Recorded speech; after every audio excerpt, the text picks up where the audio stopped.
Welcome to my channel. Don't forget to like and subscribe. Everyone except this human soldier refused to rescue the disabled alien princess warrior. The battlefield smelled like scorched alloy, burnt protein, and the kind of regrets that usually followed a bad one-night stand and planetary bombardment. Smoke drifted through the fractured sky, curling around the edges of fractured drop pods and twitching mechs like ghosts trying to find their helmets. Amid the debris, something groaned, not the typical mechanical groan of a dying war machine, but the more dignified, guttural snarl of someone annoyed to still be alive. Jorika, heir to the Alari Dominion, former Supreme Commander of the 3rd Stellar Phalanx, region of the Flame Sector moons, and, currently, a barely functioning torso with a shattered spinal implant, blinked through the soot and muttered a curse that would have gotten her disowned if her people hadn't already done that minutes earlier. Her ears twitched involuntarily, the long obsidian-pointed things twitching at the sound of jet engines. Not Alari. Definitely not. The Alari wouldn't be back. That part had been made very clear. They'd left her. Technically, it had been a tactical decision. The Dominion didn't tolerate weakness. A soldier unable to stand was a soldier already dead.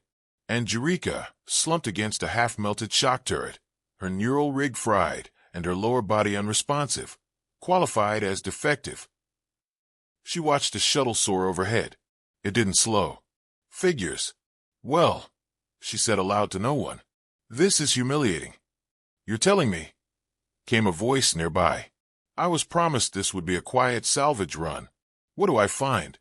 An abandoned royal corpse talking to herself.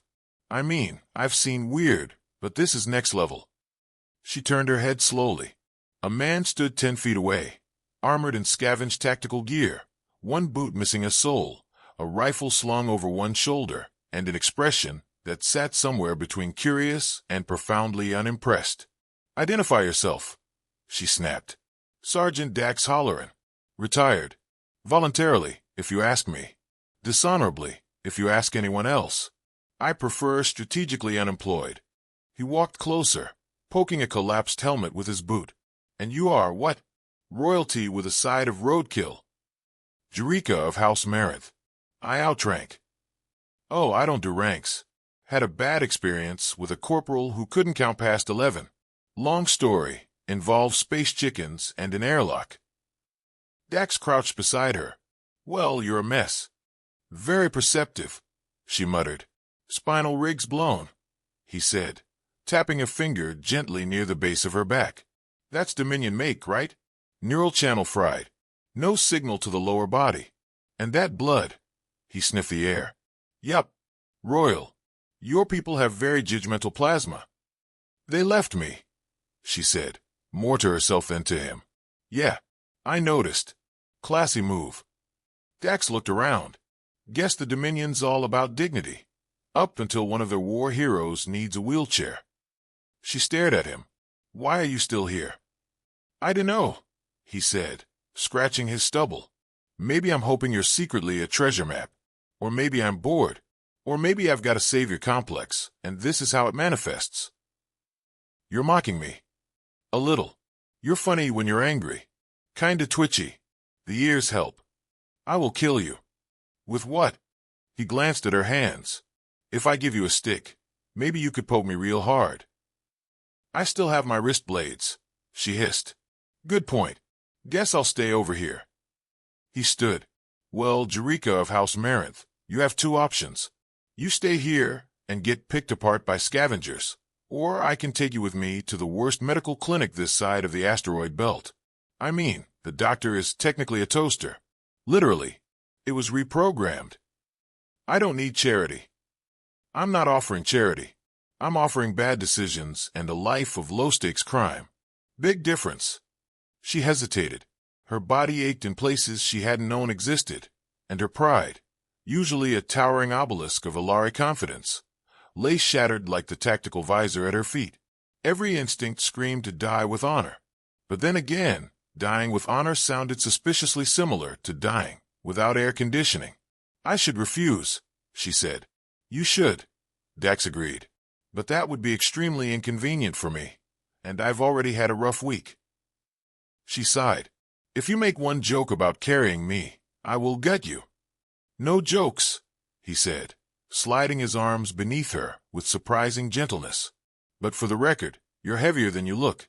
Is that an Alari thing? It's the exoskeletal weave, she snapped. Right, of course. Definitely not the sarcasm weighing you down.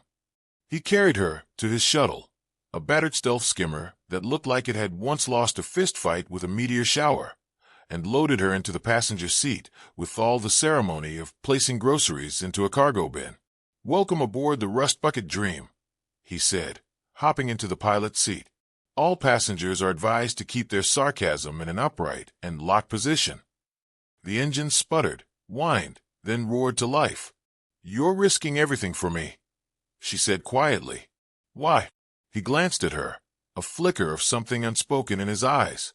Maybe I like lost causes. Or maybe I just hate the people who leave them behind. The skimmer rose, banking hard toward the stars. Behind them, the battlefield faded into haze. Ahead, uncertainty stretched like the void itself. But for the first time in what felt like an eternity, Jorika wasn't alone. And that, oddly enough, was terrifying. The Rust Bucket Dream shuddered as it slipped into orbit around a planet that looked like a moldy grape left too long in the back of the cosmic fridge. Jorika blinked groggily as artificial gravity kicked in with a crunch, which Dax insisted was normal, completely normal, despite the sparks that occasionally arced from the overhead panel. I've seen cleaner orbitals in an asteroid landfill, Jorika muttered, pulling herself upright in her jury-rigged harness. Well, excuse me, Princess Titanium Spine. Not everyone gets to crash land on designer moons, Dax replied, tapping a cracked console with a wrench like it owed him money. We're headed to Grindel 9. You'll love it. If you love grime, heatstroke, and people who have more cybernetic parts than skin. I don't love anything, she said flatly. See, that's your problem. You've got to develop a healthy enthusiasm for misery. It's the key to surviving out here. The ship lurched again. Something howled outside. Possibly the hull. Possibly the pilot. They landed in a scrapyard that doubled as a landing pad and tripled as a social hub for beings who didn't believe in hygiene or laws.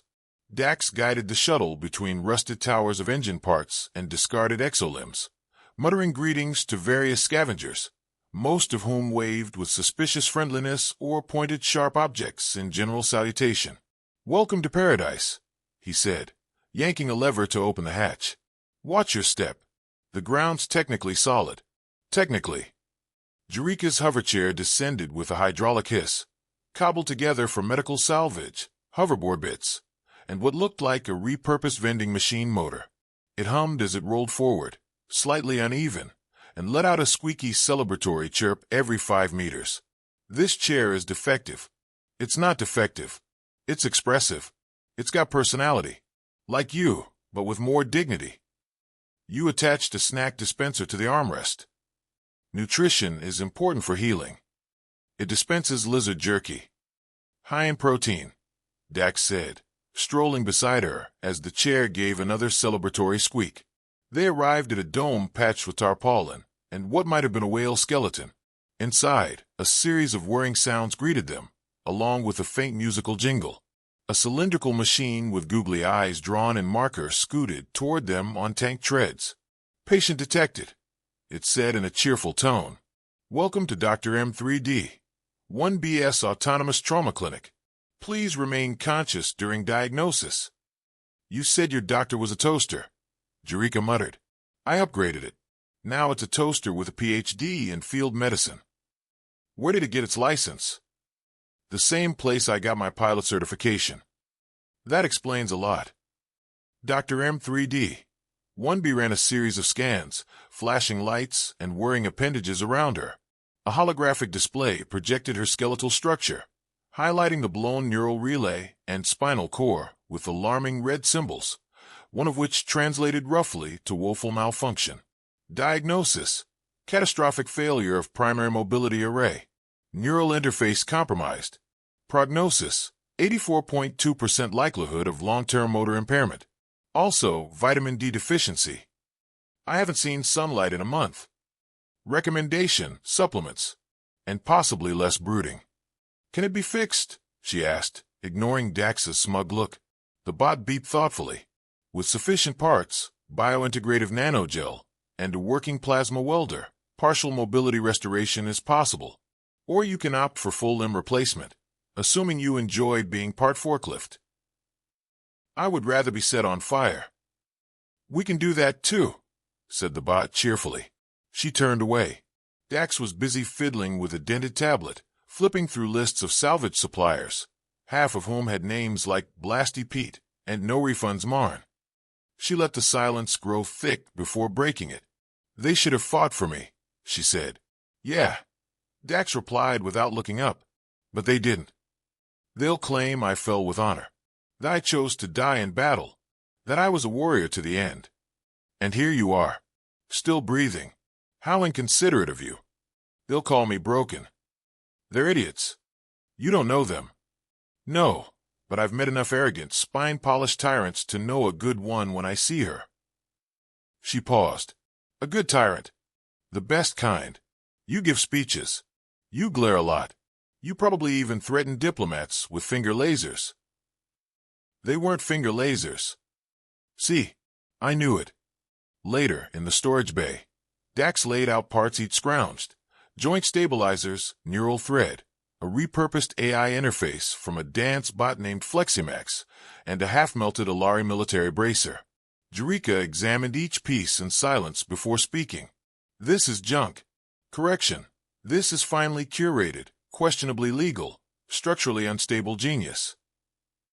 This will never restore full function. Maybe not, but it'll let you move. Fight. Stand. That's something, isn't it? It's not the same. No, but it's better than being left behind. She spent the night rebuilding the exo harness with trembling fingers. The process was grueling, crude. She jury-rigged Alari interface protocols with Terran wiring, spat curses in 3 dialects when a microconduit sparked, and briefly threatened the snack dispenser with obliteration when it refused to stop beeping. But by morning, she had a framework. Not perfect, not pretty, but hers. She tried it, failed, tried again. The servo in the left leg locked. The right leg trembled. Balance was a myth. But she didn't stop. Eventually, she stood, shaking, breathless, supported by crude pistons and spite. Dax, watching from the doorway, raised a thermos of terrible synth coffee in salute. You're standing. Barely. Barely's a good start. I could fall at any moment. Same here. I drank that synth coffee. For the first time, she smiled, then promptly collapsed sideways. The snack dispenser beeped once an alarm and spat a piece of lizard jerky onto her face. Perfect, she groaned. Progress, Dax said. Sticky, delicious progress. Jorika's first real combat test with the rebuilt exosuit began, naturally, in the middle of a bar brawl. To be fair, she hadn't planned to brawl. She had planned to sit quietly in the corner of the wretched Nebula cantina, drink something vaguely non-toxic, and not be stared at like she was a museum exhibit. But then Dax had decided to win a small fortune at plasma poker by pretending he didn't know how to play plasma poker, and a Wurgathy smuggler had decided he didn't appreciate losing his ship to a man who thought a flush meant going to the bathroom. So now the cantina was in chaos, tables flipping, blasters firing into the ceiling, someone screaming about their emotional support lizard being stepped on, and Jorika was being targeted by a drunk man in a battle kilt who thought she was a fancy battle statue. She blocked his swing with a powered arm brace, which promptly sparked and emitted a small puff of apology smoke. Your tech's on fire, Dax called, dodging a bottle. It's recalibrating, she shouted, before twisting to deliver a high-powered piston kick to the kilted man's kneecap. He crumpled with a squeal and a dramatic flop that earned a smattering of applause from a pair of drunk cybermonks. A synth drum kit exploded across the room. Dax slid under a table, cackling as he came up with someone's drink in one hand and a stunned baton in the other. I love this place. It's like therapy, but with better music and more property damage. You said it was safe, she snapped, elbowing a creature with too many elbows. I said it was cheap. Safety is a premium feature. Jorika ducked as a plasma bolt zipped past her head and fried a neon sign. She surged forward, exolimbs hissing, and tackled a bounty hunter with a half-chrome jaw. Her suit groaned under the weight, but held, and her elbow met metal face with satisfying impact. As chaos rolled on, a siren whooped from outside. Local enforcement, 3 rust bucket security bots, and a retired judge in a hoverchair wheeled in. All participants in this melee will be fined. 1 bot droned, or hugged, depending on the circumstances, added the hover judge. Everyone groaned. The fight dissolved in grumbling and unpaid bar tabs. Jorika and Dax slipped out the back with only minor burns, a stolen backpack, and a very confused accordion droid. "You said we were laying low," she said as they limped through a trash alley. "This is low," Dax argued. "This is so low we're practically subterranean." She didn't answer. Her legs were shaking from the fight, not with fear, but with strain. The suit worked, barely, but it wasn't built for sustained combat. Every move risked collapse. Back at the shuttle, she collapsed onto the bench with a huff.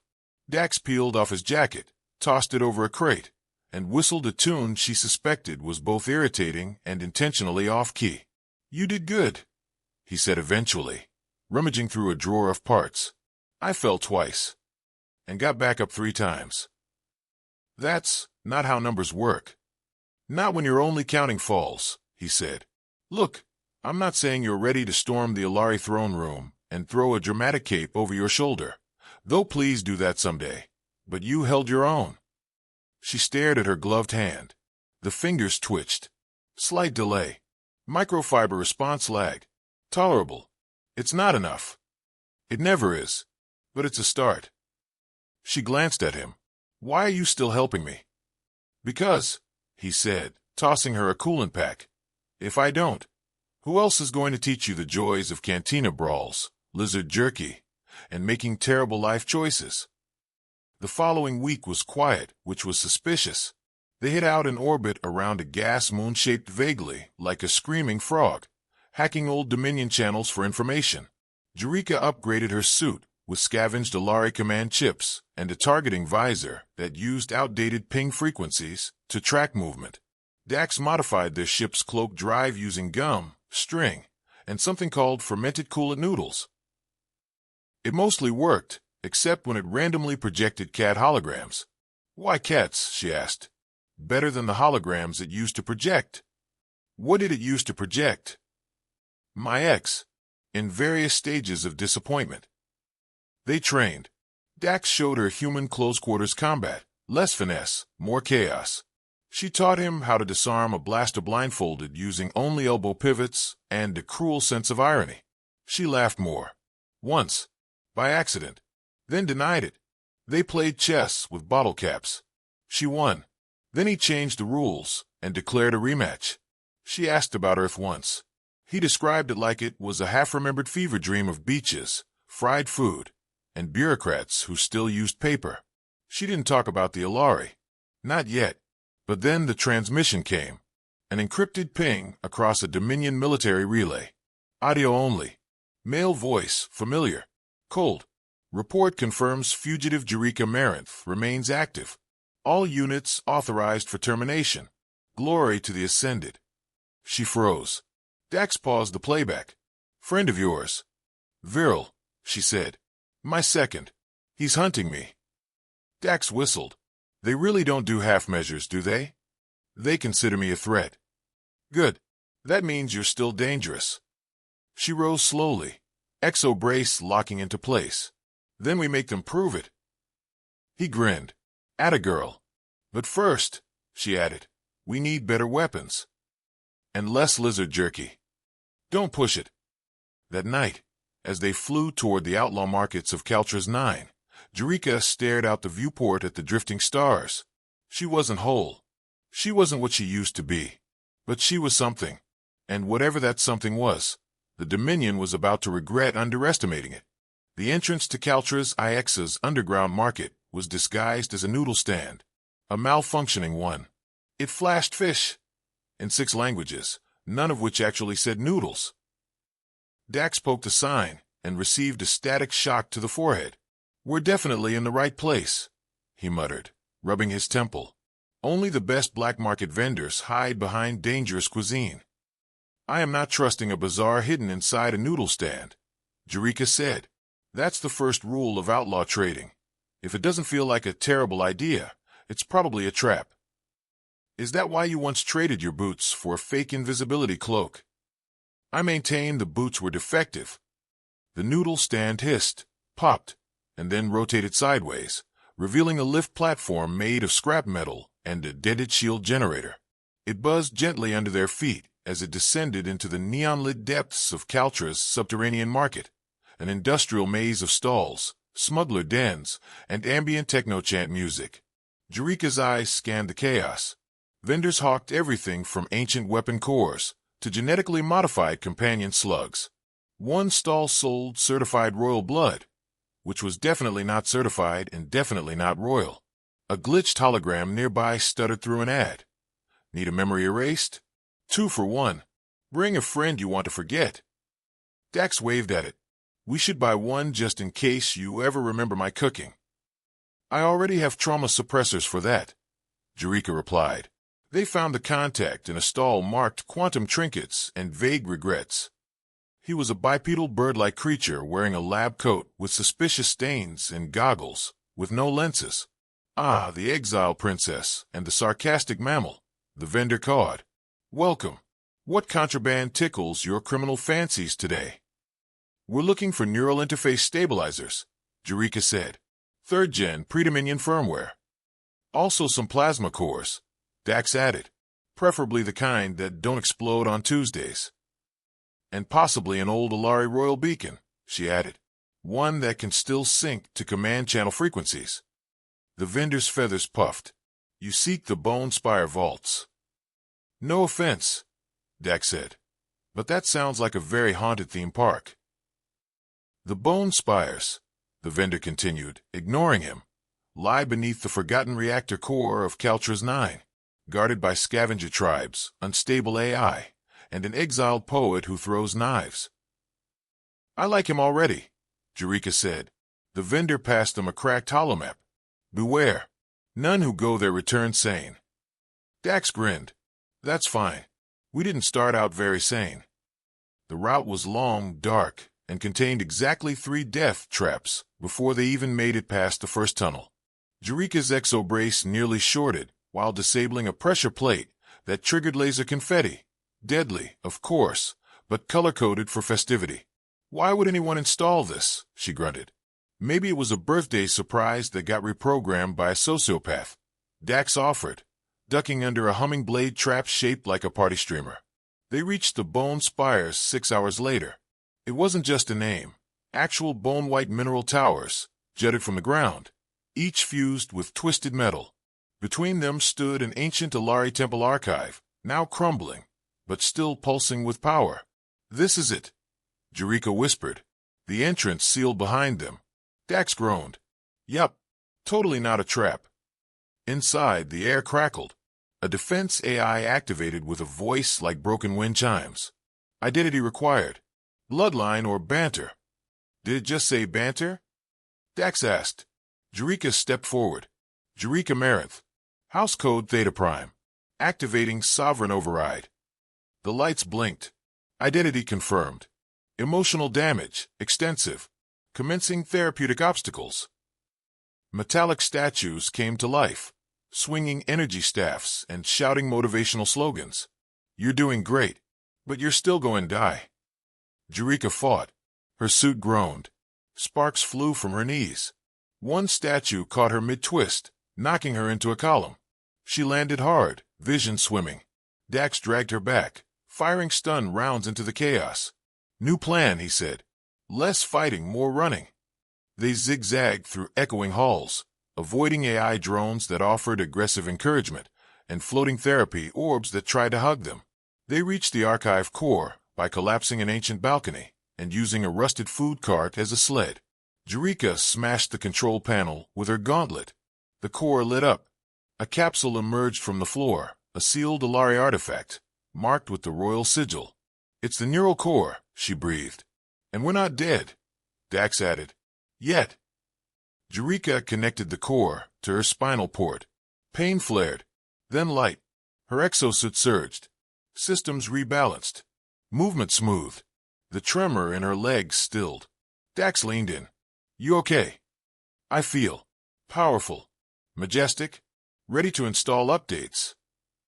She stood fully upright, ready to make them pay. Alarm sounded.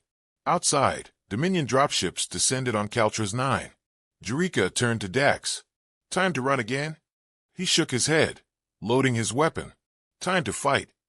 They exited the archive as explosions rocked the spires. A Dominion squad surrounded the exit. At the front stood Commander Viral, armor gleaming, expression like granite dipped in smugness. Jorika, he said, you should have died with honor. I chose to live without it, she said, and I'm better for it. He raised a hand. Eliminate them. She stepped forward.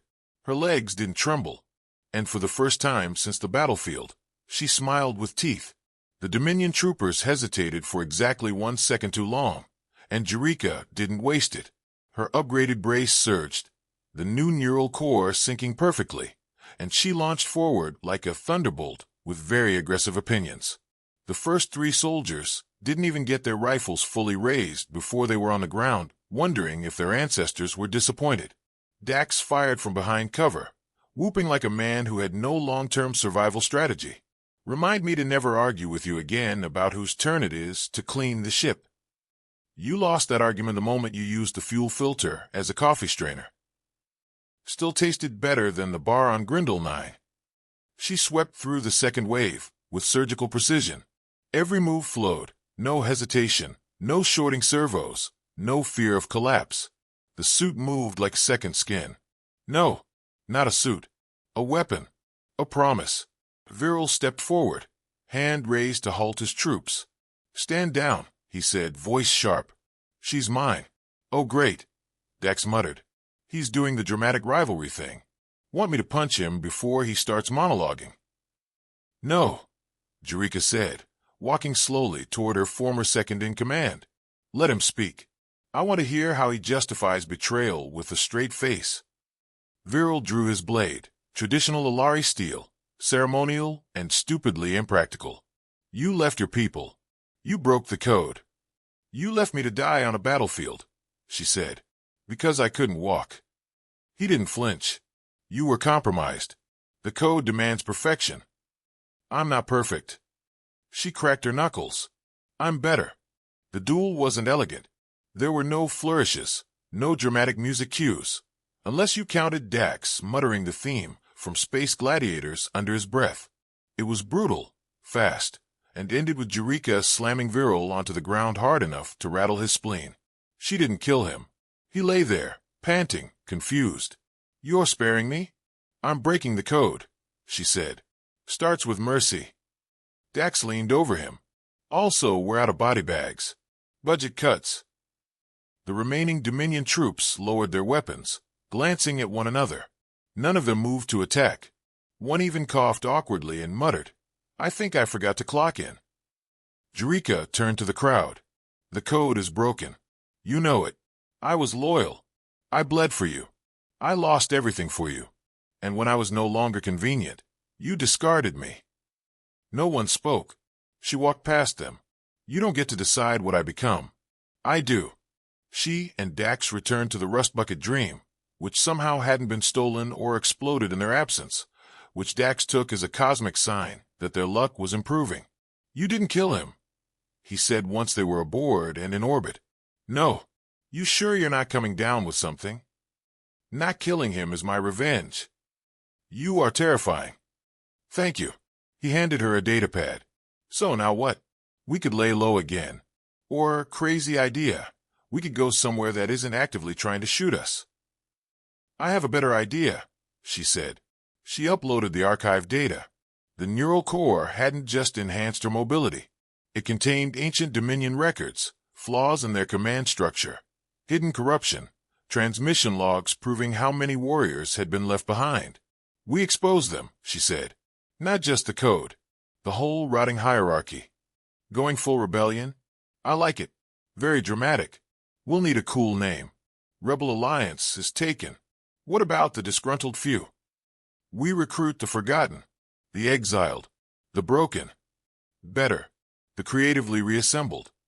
Nobody's following a leader named creatively reassembled. Dax. I'd follow you, he said.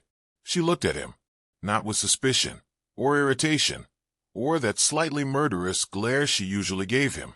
With something else. Wariness, maybe. Hope. Even if I fall again, I'll help you up, and then mock you gently. Of course. They visited old war zones, fringe worlds, refugee fleets. The damaged and discarded came quietly at first.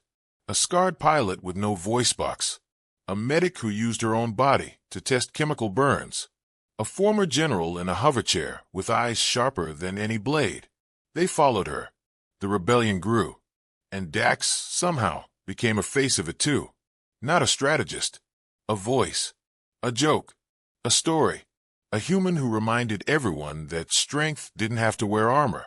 One night, after a victory on the ice moon of Traxon, he found her sitting outside the command tent, staring at the stars. You miss them? He asked. My people.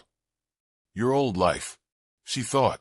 I miss the certainty, the clarity, but not the cage it came in. He sat beside her. You're different now. I don't know what I am. You're annoying, stubborn, half-metal, and also the best damn commander I've ever met. She laughed. Actually laughed. He looked proud of himself. They sat in silence. Then she said, You ever going to stop calling me Princess Titanium Spine? Never. Figures. The rebellion didn't end overnight, but it spread. Quietly, loudly, awkwardly, with sabotage, speeches, and questionable fried food. Systems shifted. The code cracked. And Jorika, ex-princess, ex-general, maybe something entirely new, led it all. Not because she was perfect, but because she wasn't. The Yendi.